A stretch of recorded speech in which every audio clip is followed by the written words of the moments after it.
Hey, this is Jason Molesky. In this example, let's take one last look at binomial calculations. A local fast food restaurant is running a draw 3 get it free lunch promotion. After each customer orders, a touchscreen display shows the message, press here to win a free lunch. A computer program then simulates one card being drawn from a standard deck of 52 cards. If the chosen card is a 3, the customer's order is free. Otherwise, the customer must pay the bill. We'll solve two different problems here. First, we want to know if all 12 players on a school's basketball team place individual orders at the restaurant, what's the probability that exactly 2 of them will win a free lunch? Then we'd like to know if 250 customers place lunch orders on the first day of the promotion, what's the probability that fewer than 10 of them would win a free lunch?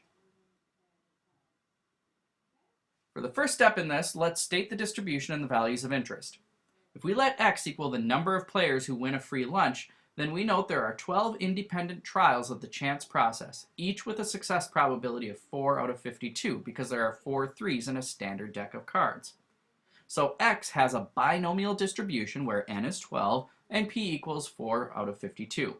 We want to find the probability that x equals 2. So for our calculations, we use our binomial probability formula. 12 choose 2 tells us how many different ways we could have 2 successes out of the 12 trials.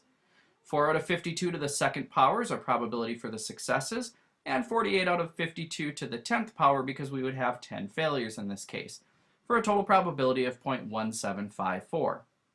So to answer the question, there's roughly a 17.5% probability that exactly 2 players on this team will win a free lunch.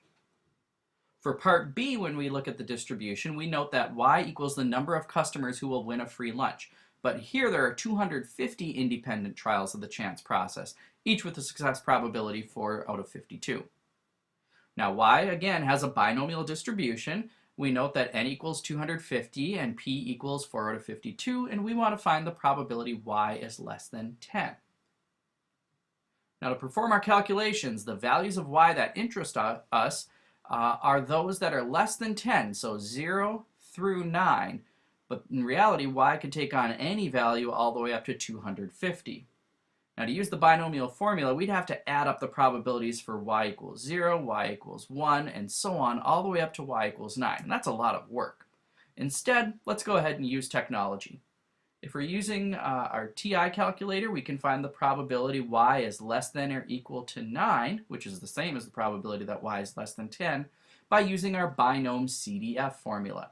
We note 250 trials, probability of success 4 out of 52 on any trial, and our x value, our cutoff here, is 9. That probability totaled up is 0.00613. Note that's a fairly low probability, but keep in mind there are an awful lot of possibilities for y. So to answer the question, there's almost no chance that fewer than 10 customers will win a free lunch in this case. If that actually happened, the customer should probably be somewhat suspicious about the restaurant's claim. Now for some more practice with binomial calculations, try exercise 79.